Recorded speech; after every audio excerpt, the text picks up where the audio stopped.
Hi, my name is Morgan Mercer, and I'm the founder of Vantage, and today I'm going to answer some of the questions posed to me by Niranjan of Cats in VR. When you look at what virtual reality is currently being leveraged for, first and foremost, 94% of sexual violence victims develop PTSD. Virtual reality is being used for PTSD therapy.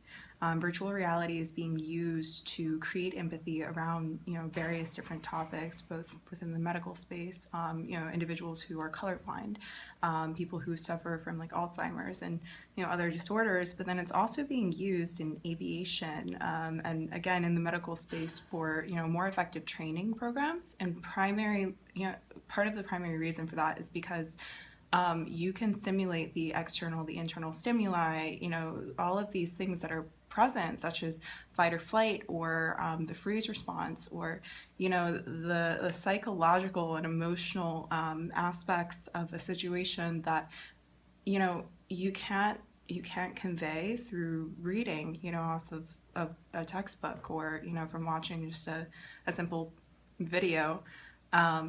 You can simulate that, but you can do it in a safe setting. And then there's so much data that you can capture, around these experiences. So, something really interesting. I was just reading Scientific American last week, and there actually are no surveys, and there's no data really done around or gathered around the effectiveness of sexual harassment training programs at the corporate level.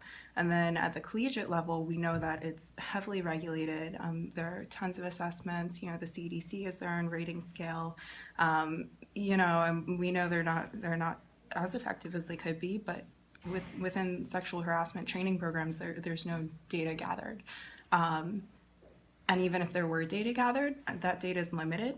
And so, the beautiful thing about virtual reality is that you can capture, where individuals are looking in the experience.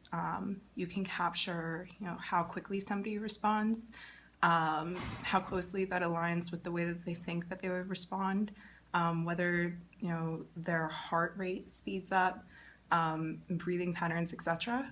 You can even, you can gather data around their facial reactions. You can gather data around their tone of voice within the experience, leveraging AI, and other software integrations. So there's power in data, and everybody knows that. And outside of it being the most effective, medium in general for sexual harassment or sexual assault training and educational tools, there's so much power to iterate on the experiences created and really create things that are survivor centric, really speak to what users respond to, and really tackle each of the existing issues at play, because we can say that we know what the 5 primary factors are leading to sexual harassment, sexual assault in the existing landscape, but that may not necessarily be true. And the only way to know that is to watch how people respond,